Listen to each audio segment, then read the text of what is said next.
सबैजनामा नमस्कार।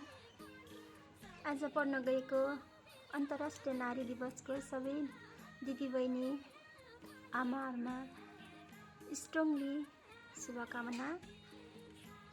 नारी बलवान नारी हो, नारी बलवान नारी हो, नारी जगत जननी हो, नारी आफैमा स्वाभिमानी हो, नारी शक्ति भक्ति र साधना गर्ने साहसी नारी हो। त्यसैले सम्पूर्ण दिदीबहिनी आमाहरूमा परजीवी भएर होइन, आत्मनिर्भर भएर अघि बढ्ने आँट साहस र हौसला मिलोस्।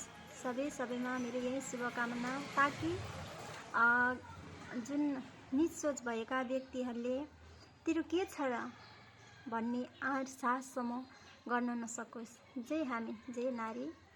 सबैमा फेरि पनि नारी दिवसको शुभकामना।